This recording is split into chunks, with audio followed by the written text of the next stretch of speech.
വിശുദ്ധ ഖുർആന് ആവർത്തിച്ച് പാരായണം ചെയ്യുക എന്നുള്ളതാണ് സഹാബത്തിന്റെ രീതി, നബി സല്ലല്ലാഹു അലൈഹി വസല്ലമയുടെ രീതി. നബി സല്ലല്ലാഹു അലൈഹി വസല്ലമയും സഹാബത്തും എത്ര ദിവസത്തിലായിരുന്നു ഖുർആൻ ഓതി തീർത്തിരുന്നത്? സഹാബത്തിന്റെ ആസാറുകളിൽ കാണാം ഒരാഴ്ച കൊണ്ട് ഖുർആൻ മുഴുവനായി ഓതുമായിരുന്നു. അതായിരുന്നു സാധാരണ സഹാബത്തിന്റെ രീതി.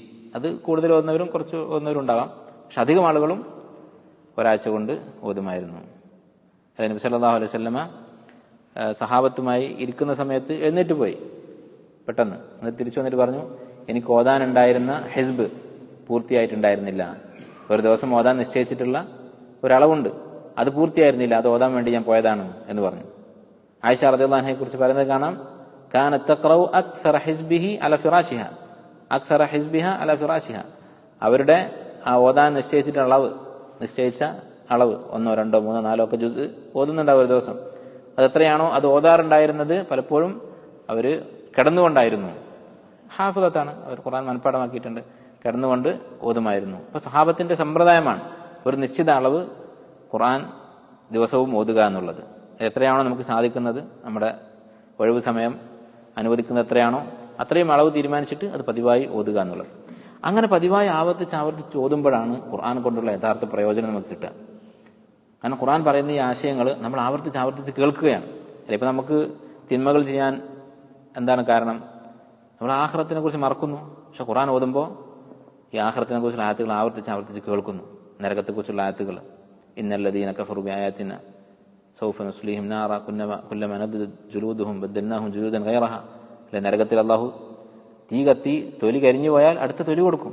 ഈ ആയത്തൊക്കെ നമ്മൾ ആവർത്തിച്ച് കേൾക്കുകയാണെങ്കിലോ നമുക്ക് നരകത്തെക്കുറിച്ച് പേടിയുണ്ടാകും. മാ യൽഫദു മിൻ ഖൗലിൻ ഇല്ലാ ലദൈഹി റഖീബുൻ അതീദ്. അതുപോലെ തന്നെ നമ്മൾ ദുനിയാവിന്റെ പിന്നാലെ പോകുന്നത് കൊണ്ടാണ് നമുക്ക് അശ്രദ്ധ ഉണ്ടാകുന്നത്. അല്ലെ, പിശാച് മനുഷ്യനെ പിടികൂടുന്നത് ആദ്യം തിന്മ ചെയ്യിപ്പിക്കുകയില്ല, നേരെ വന്നിട്ട് തിന്മ ചെയ്യാൻ പറയില്ല. പിശാചിന്റെ ഖുത്വാത്ത് ഉണ്ട്, യാ അയ്യുഹല്ലദീന ആമനൂ ലാ തത്തബിഉ ഖുത്വാത്തി ശൈത്താൻ. പിശാചിന്റെ കാലടികൾ നിങ്ങൾ പിന്തുടരരുത് എന്നാണ് പറഞ്ഞത്. പിശാച് ഇങ്ങനെ സ്റ്റെപ്പായിട്ടാണ് പഠിപ്പിക്കുക. ആദ്യം വന്നിട്ട് ഗഫ്ലത്ത് ഉണ്ടാക്കാൻ നോക്കും. ഗഫ്ലത്ത് എന്ന് പറഞ്ഞാൽ എന്താണ്? തിന്മയൊന്നും ചെയ്യുന്നില്ല, നന്മയില്ല തിന്മയില്ല, വെറുതെ ഇരിക്കുക. അതാണ് ഗഫ്ലത്ത് എന്ന് പറയുന്നത്, അശ്രദ്ധരായിരിക്കുക. അതിനുശേഷമാണ് തിന്മ ചെയ്യിപ്പിക്കുക. അതുപോലെ തിന്മയിലേക്ക് എത്തിക്കാൻ പിശാചിന് പല കെണികളുണ്ട്. അതിൽപ്പെട്ട ഒരു കെണിയാണ് ഗഫ്ലത്ത് എന്ന് പറയുന്നത്. കുറച്ചു നേരം നമുക്ക് റെസ്റ്റ് എടുക്കാം, കുറച്ച് കഴിഞ്ഞിട്ട് നമുക്ക് എന്തെങ്കിലുമൊക്കെ ചെയ്യാം, ഇപ്പൊ കുറച്ച് സമയം വെറുതെ ഇരിക്കും എന്ന് പറയും പിശാച്. അങ്ങനെ വെറുതെ ഇരിക്കുന്നത് അത് തുടക്കമാണ് പിശാചിന്റെ.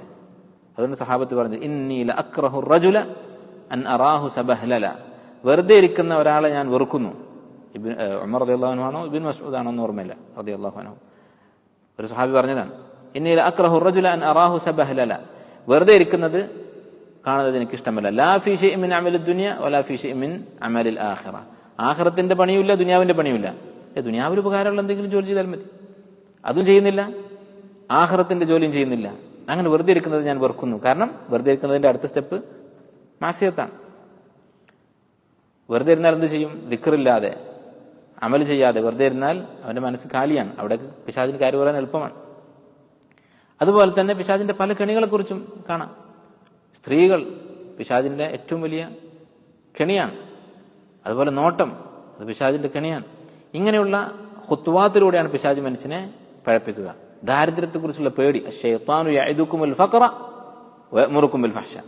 പിശാച് ദാരിദ്ര്യത്തെക്കുറിച്ച് നിങ്ങളെ പേടിപ്പിക്കും, വയഅ്മുറുകും ബിൽ ഫഹ്ശ, പിന്നെയാണ് ഫഹ്ശ മ്ലേച്ഛതകൾ ചെയ്യാൻ വേണ്ടി പ്രേരിപ്പിക്കുക. ആദ്യം കുറെ കാലം ദാരിദ്ര്യത്തെക്കുറിച്ച് അങ്ങനെ മനസ്സിൽ വസ്വാസം ഉണ്ടാക്കും. അപ്പൊ ഇനി എന്തെങ്കിലും ഹറാമ് ചെയ്തിട്ടാലും വേണ്ടില്ല, രക്ഷപ്പെട്ടേ മതിയാകും എന്നുള്ള ചിന്തയുണ്ടാക്കും, തെറ്റുകൾ ചെയ്യിപ്പിക്കും. അപ്പോൾ ഇങ്ങനെ പിശാച് ഒരു മനുഷ്യനെ പിടികൂടും. ഈ സാഹചര്യങ്ങൾ ഒഴിവാക്കാൻ ഖുർആൻ പാരായണം കൊണ്ട് സാധിക്കും. കാരണം പിശാചിനെ കുറിച്ച് പറയുന്നു, അതുപോലെ തന്നെ പിശാചിന്റെ ഖുത്വാത്തിനെ കുറിച്ച് പറയുന്നു, പിശാചിന്റെ തന്ത്രങ്ങളെ കുറിച്ച് പറയുന്നു. അപ്പോൾ ഓർമ്മ വരും. അതുപോലെ ദുനിയാവിന്റെ നിസ്സാരതയെക്കുറിച്ച് പറയുന്നു. ഈ ആയത്തുകളൊക്കെ ആവർത്തിച്ച് കേട്ടാൽ അത് നമുക്ക് വിശുദ്ധ ഖുർആൻ കൊണ്ടുള്ള യഥാർത്ഥ പ്രയോജനം അപ്പോഴാണ് ലഭിക്കുക. ഇങ്ങനെയൊരു അഭിപ്രായവും ഈ രണ്ട് കാര്യങ്ങളും തമ്മിലുള്ള ബന്ധത്തെക്കുറിച്ച് ചില മുഫസ്സിരീങ്ങൾ ഉലമാക്കൾ പറഞ്ഞത് കാണാം.